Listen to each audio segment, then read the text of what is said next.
Down in flames. That's how one White House aide critiqued Attorney General Alberto Gonzales' performance. U.S. Attorney General Alberto Gonzales today made his long-anticipated appearance before the Senate Judiciary Committee today. A drama was playing out in a hearing room in Washington that may decide whether or not the Attorney General of the United States keeps his job. Senator, I don't recall that. Senator, I can't recall. I do not recall. I don't recall. He said it more than 70 times, according to a protester keeping a tally for all to see. Gonzales admitted he initially understated his role in the firings, but despite documents suggesting he had a more significant role, he continued to insist today his involvement was, quote, limited, leaving some senators dumbfounded. Your characterization of your participation is just significantly, if not totally, at variance with the facts. Who's telling the truth around here? Democrat Chuck Schumer questioned his candor and warned Gonzales to keep "I don't recall" responses to a minimum. Senator, I don't recall that. Senator, I can't recall. Today, the Attorney General denied Ryan was dismissed for political reasons, saying Ryan's management style was lacking. I was aware, as a general matter, about poor management in that office. There was disruption.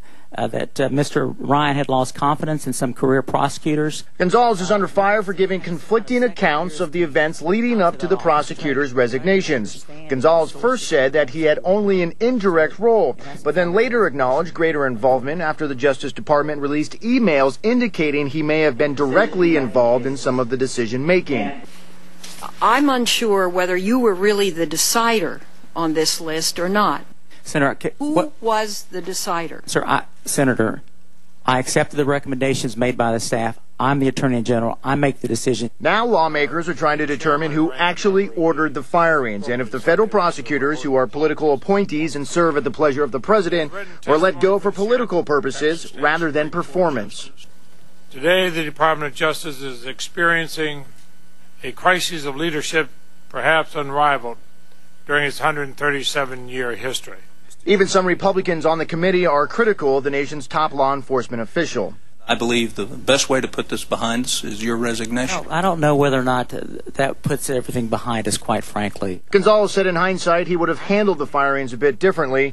For example, giving the attorneys time to respond to the Justice Department's concerns. And every day I ask myself that question. Can I continue to be effective as leader of this department? The moment I believe I can no longer be effective, I will resign as Attorney General. Senator, I don't recall that. Senator, I can't recall. I do not recall. I don't recall. He said it more than 70 times, according to a protester keeping a tally for all to see.